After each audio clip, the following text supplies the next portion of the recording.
Welcome to another edition of Brooklyn Versus, where the best argument wins. On tonight's episode, we're talking about The Walking Dead. Tonight's challenges are Chris Gudadero. Well, shit, Rick. I don't even need Lucille for this one. And Mr. Bridgeside himself, Paul Liatzis.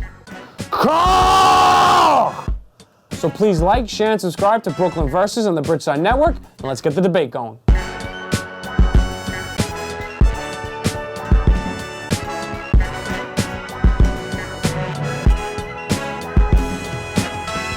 Welcome to another edition of Brooklyn Versus. I'm your host, Dr. Philly Kaggs. To my left, I got tonight's challengers, Chris Gudadero and Mr. Bridgeside, Paul Liatzis. Here on Brooklyn Versus, we debate everything. So these guys debate to be the judge while they pick up the bats. And I choose which one's the winner. When I choose the winner, they get 10 points. Then we do a challenge. That winner gets 20 points. And then we get to see who won after the match. And then we calculate it on the scores for the totals.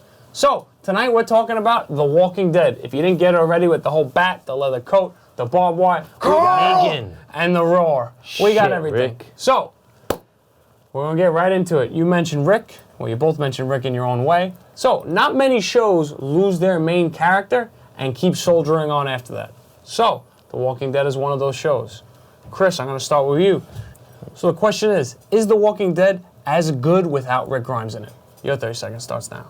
Well, it started with a slow start, but yes, I do think it is as good without Rick Grimes because you still have the character of Negan, who they kept alive, and the way the show is going right now, he's developing a good relationship with Judith, who was Rick's daughter, and it's a possibility that Negan could possibly come out of his imprisonment and he could take over himself.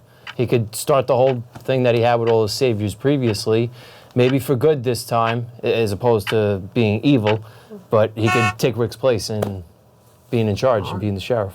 Paul, your 30 seconds starts now. There's no way it's anywhere near as good, even though I still watch the show and I enjoy it. Kind of sometimes I hate watch it, but I still enjoy it. I'm still invested in a lot of the characters. But I was the most invested in Rick Grimes and the Grimes family. And now he's gone.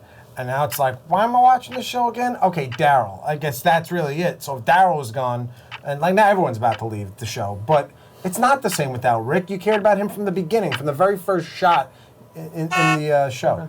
So, has any show ever been as good when they lost the main character? I mean, The Office lost Michael Scott, and it went on, and it clearly wasn't as good. I understand what you're saying, that they have Negan to kind of... But does it hurt? Does it hurt that he's still in prison? Is he able to really get into that main character role while being in prison?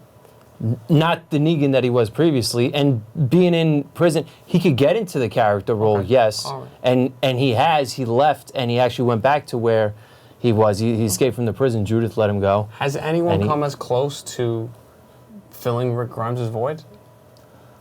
Oh, in the sense of like in other shows? No, just in Walking Dead. The main character left.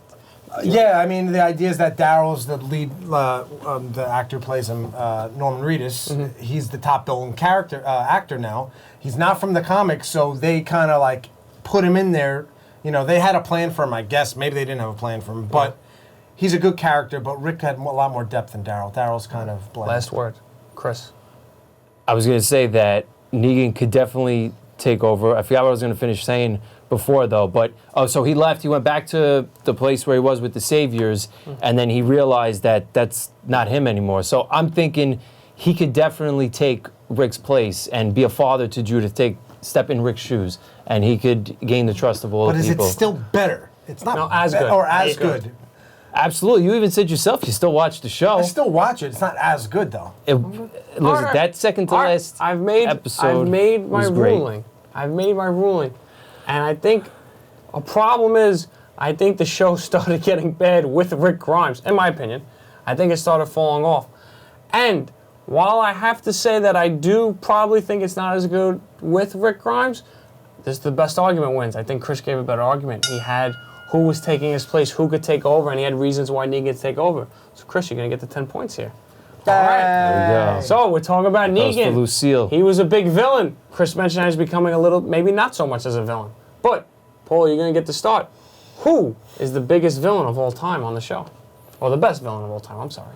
The best villain of all time, even though I love Negan, he's underutilized, so I don't think he is the best. He was underutilized as the villain. Like, he had that big, great scene, but then kind of like you saw him every other episode. Shane is the #1 villain, even though villains, the best villains are the conflicted people that you can relate to. So Shane, you can relate to his opinion, but he ultimately went off the rails and became the villain, and therefore it was even more heartbreaking when he was killed and all that stuff. Your 30 seconds starts now. I know what everybody thinks I'm probably going to say, but I'm actually going to go with Beta, who's part of the Whisperers. He's the big 6'3", he looks like he's 6'5", whatever he is. He's Alpha's go-to guy. If somebody needs to be killed, she sends him out. He got snuck attack one time, pushed down an elevator shaft. He walked away with barely a bruise or anything, and he's creepy looking. He wears the zombie face. He's a good villain. He wears the zombie face. He's scary as heck, and that's what I think when I think of a villain. Does he have character development, or is he just like the boogeyman? He's kind of like the boogeyman. He talks a little bit too. There is a little bit of character development, though, towards the end. I don't know what exactly they were saying, but him and Alpha, when the season was ending, they had a little sort of a heart-to-heart, but in like a villainous way. Okay. Paul, you have a last word. He's the boogeyman. Like, we're talking about best villain. Memorable villains aren't just the scary-looking ones. It's the ones that make you think more. Well, he'll give you a nightmare. I made my Shane's not ruling. scaring me. I made my ruling. I think that was kind of a slam dunk, Paul. That was a very good argument with Paul. Shane, I wasn't even thinking Shane. Shane really was. He drove the show when it first had to get its footing in those first 2 years. You know, remember he shot Otis while Otis was running out. Shane really was, and there was a really great arc about it, and that really let Rick step up. Surprised about that. It did. And I do agree with him. I think they fumbled Negan a little bit. He's so good, and why is it not as good, you know? But like best actor to play the villain? Like, I think I'd say character Negan. development, yeah, I agree. Character development is very important in villains. But, so, we'll get to our next question. Walking Dead, I mean, it's got dead in its title, so a lot of people die. And there's a lot of big deaths. There's also a lot of sad deaths. So, Chris, you're going to get 30 seconds. What is the saddest death on Walking Dead? The saddest death, I'm going to go when Carol told Lizzie to look at the flowers and she shot her. That was right after Lizzie killed... That was right after Lizzie killed her little sister because she had this relationship with the dead for some reason, and Judith was going to be next. This was when Judith was basically a newborn, 1 or 2 years old. And it was also very sad because you saw the tears in Carol's eyes. She did not want to do it. She already lost her whole family, even though her husband was abusive, but she lost a daughter, so she knew what it felt like to lose a child, and to have 2 more, it was terrible. I'm impressed with Oh, that. that's a tough one. Let's go. We got 30 seconds. Your 30 seconds starts now. Lori Grimes, when she died, that was the saddest death. Carl and Lori Cohen's character had to be there and like deliver the baby as she died. It sent the community as they knew it down a dark path. Rick became like mental after that. It was one of the most saddest scenes I've ever seen, and like in a darkest, grimy dungeon, Miss Grimes dies, you know, and Judith comes out of the world.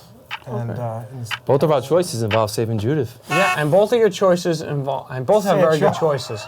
Both of you have very good choices. So you're gonna have to push it a little bit more. Okay. They both required someone to kill the person. So Yes. who do you think it affected more, Carol or Carl? And let you argue for Carol. I think it affected Carol more because to her, when you saw in her character, all she was thinking about was the death of her daughter. You saw that she was imagining Sophia coming out of the barn after being out in the, with the walkers and everything. It's like killing another daughter for her. She was looking after Lizzie. Why was it Carl? it's his mother, and he's a child in this world that just turned around. He just lost his surrogate father in the previous season. It's just constant death. This is what this kid's growing up in. That other girl was twisted. Like, yeah, she killed Lizzie, but Lizzie had to go. Like, come on, she had to go. Lori, kind of a bitch. Like, no one really liked her, but she was still the mother, the matriarch of the show. Okay.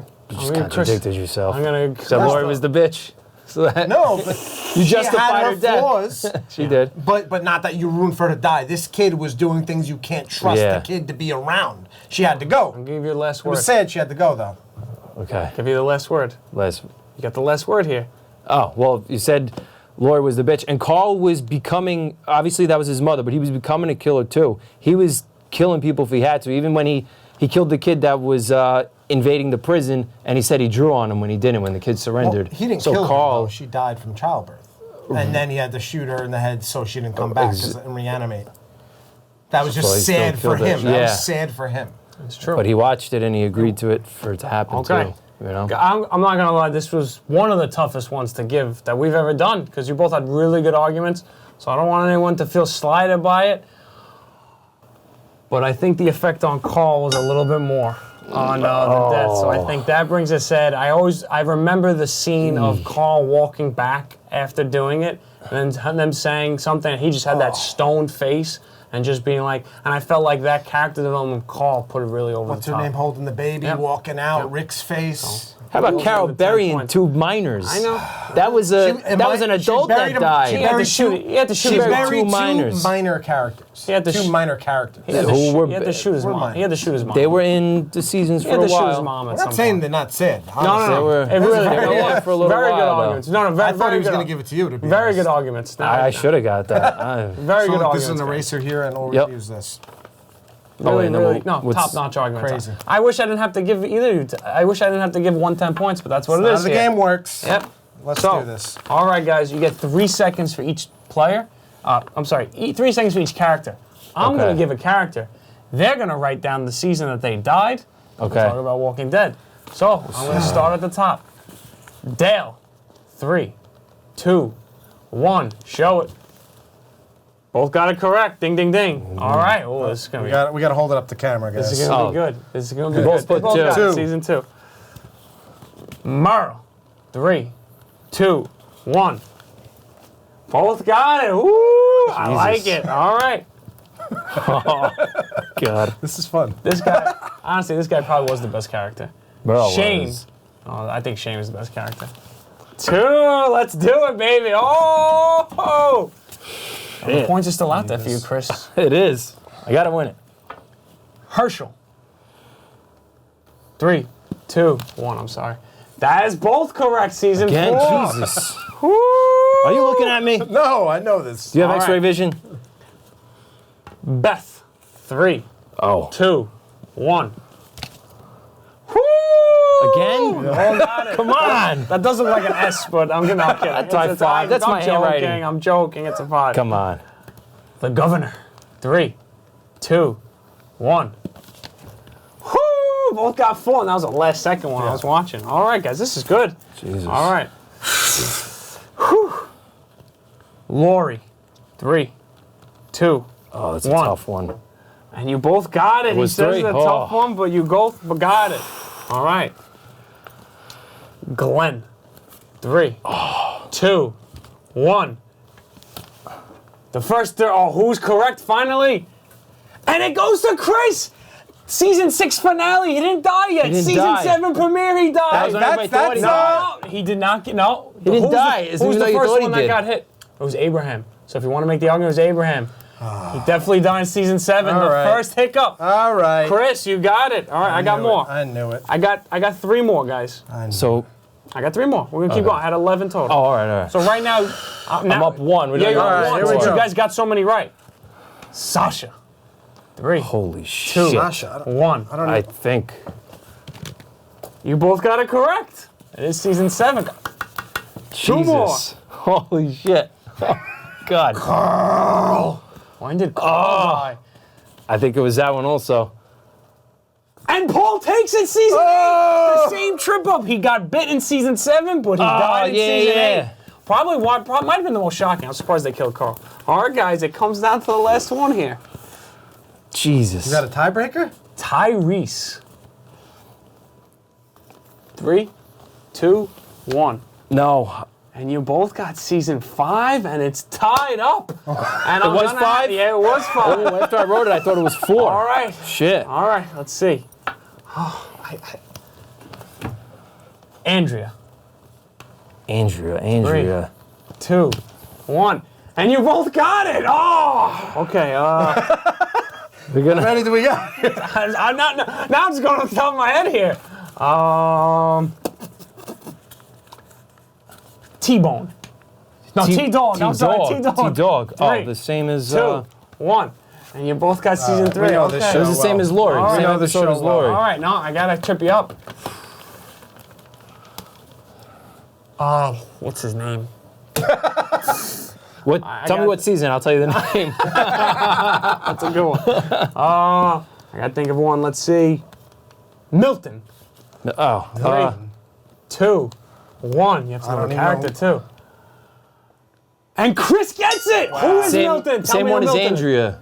Same episode as Andrea. Who is the guy, Milton? the guy with the glasses, the governor's, Yes, the governor's the governor's man. stooge. The governor's man. And Chris took it 30 to 20. I had to go into the bag of tricks to get him.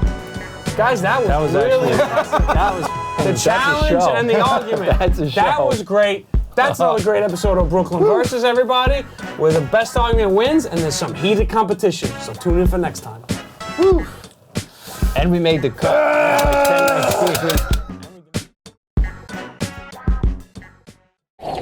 Go Britside. Tonight, Chris G impaled Mr. Britside 30 to 20. Here are your Brooklyn vs. season standings.